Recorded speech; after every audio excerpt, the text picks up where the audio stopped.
नहीं उठ रहा है। पहले 5-6 महीने पहले कचरे के टिपर चलते थे और करीबन 3-4 साल तक चले, और जब से नए अधीक्षक साहब आए उन्होंने कचरे के टिपर बंद करवा दिए। आप देख सकते हैं कि जगह जगह कचरों के ढेर लगे हुए परिश्रम के बाहर, और वही कचरा उड़ उड़ के पूरे परिश्रम में फैलता है। क्या वैकल्पिक व्यवस्था कुछ कर रखी है कि इन्होंने कचरा व्यवस्था उठाने? कोई नहीं है। अब वो छोटे छोटे कचरे के ठेले हैं, उनसे कितना कचरा फेंकेगा आदमी। तो कितने मेरा कर्मचारी लगा रखे हैं तो इस पे ठेले पे? ठेले पे 2 कर्मचारी हैं, जबकि 4 होने चाहिए इस पे। ठेले पे एक चार ठेले पे होने 4, चाहिए। एक ठेले पे 2 कर्मचारी होने चाहिए, जबकि एक ठेले पे 1 ही कर्मचारी है। टिपर भी चालू होना और चाहिए। टिपर भी चालू होने चाहिए। समय पे कचरा उठाना समय पे चाहिए। कचरा उठ जाए ताकि सफाई व्यवस्था खराब नहीं हो, और सफाई सामग्री भी अभी पूरी तरह से मिलने नहीं लगी। अभी थोड़ी क्या क्या थोड़ी आवश्यकता होती है आप लोगों को? हमें सीकों के झाड़ू, पानी के झाड़ू, पोछे, सोडा ब्लीचिंग जो अपने दाग वाग छुड़ाने के लिए ऐसी चीज़ों की आवश्यकता होती है। सीड जो और टॉयलेट हो सुरक्षा उपकरण के हिसाब से आपके पास क्या होना चाहिए? जैसे मास्क, दस्ताने, ड्रेस भी नहीं मिलती। ड्रेस मिले काफ़ी साल हो गए, करीबन 6-7 साल पहले मिली थी एक बार बस। उसके बाद से उसके अभी बाद तक नहीं मिली कुछ। क्या डिमांड करते हैं आप? भाई ड्रेस नहीं मिले तो कम से कम 8 के दस्ताने और हाथ धोने का साबुन और सफाई सामग्री सही समय पे मिल जाए और कचरों के टिपर चालू हो जाए। बस यही चाहते हैं हम। आपका नाम और पद बताएं। मेरा नाम रमेश। कोटा से खबर। दुष्यंत सिंह गहलोत। 2 हाथ गाड़ी के सहारे एमबीएस अस्पताल की कचरा परिवहन व्यवस्था।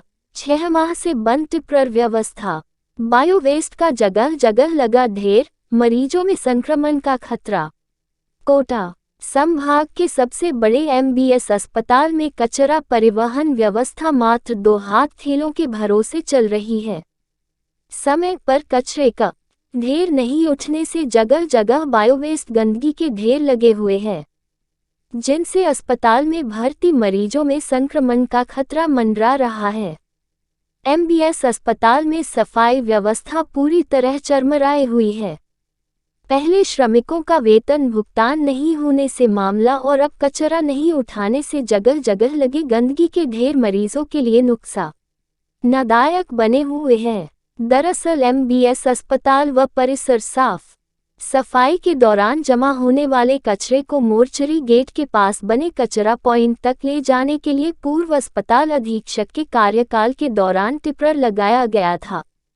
अस्पताल से निकलने वाले बायोवेस्ट को हाथ थैले के माध्यम से टिप्पर में डालकर उसे कचरा पॉइंट तक ले जाया जाता था। साथ ही अस्पताल परिसर सफाई के दौरान लगने वाले गंदगी के ढेर को भी टिप्पर के माध्यम से कचरा पॉइंट तक ले जाकर डाला जाता था, किंतु यह व्यवस्था उनके साथ ही खत्म हो गई। टिप्पर 5-6 माह से कचरा पॉइंट में खड़ा हुआ है, जो किसी काम नहीं आ रहा।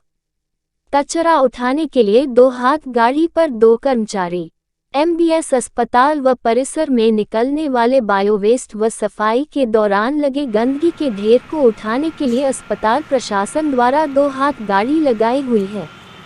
इन पर 2 कर्मचारियों की ड्यूटी लगाया हुआ है, जो आवश्यकता से कम होने के कारण न तो अस्पताल से बायोवेस्ट का बराबर निस्तारण हो पा रहा है और न ही गंदगी के ढेर उठ पा रहे हैं, जिसके कारण सफाई के बाद अस्पताल परिसर में लगे गंदगी के ढेर का सारा कचरा हवा के साथ चारों ओर फैल जाता है। वही कचरा नहीं उठने के कारण जगह जगह लगे गंदगी के ढेर से बदबू उठने के कारण मरीजों, तीमारदारों, नर्सिंग स्टाफ तथा अस्पताल में आने वाले प्रत्येक व्यक्ति को परेशान होना पड़ता है। अस्पताल के बायोवेस्ट से संक्रमण का खतरा। एमबीएस अस्पताल के गंभीर बीमारी जैसे कैंसर, आंख से झुलसे मरीज, दुर्घटनाओं में घायल मरीज, चर्म रोग, बीमारियों से ग्रस्त मरीजों के उपचार व ऑपरेशन के दौरान निकलने वाले बायोवेस्ट को हाथ थैला गाड़ी से अस्पताल के गेट के बाहर कचरे के ढेर पर अलग अलग जगह एकत्रित किया जाता है।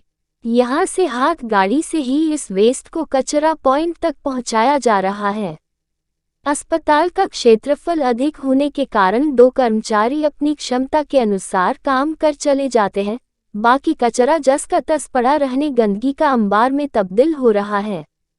कर्मचारियों का कहना है, सफाई कर्मचारियों का कहना है कि अस्पताल से कचरा निस्तारण के लिए कम से कम 4 हाथ थैले और प्रत्येक हाथ थैले पर 2-2 कर्मचारी होने चाहिए, जिससे सफाई व्यवस्था बनी रहे। सफाई कर्मियों को सफाई सामग्री जैसे सीख का झाड़ू, पानी का झाड़ू, सोडा ब्लीचिंग, सीप की आवश्यकता है। सफाई श्रमिकों के लिए मास्क, हाथ के ग्लव्स व साबुन की जरूरत है, जो उन्हें उपलब्ध नहीं कराई जा रही।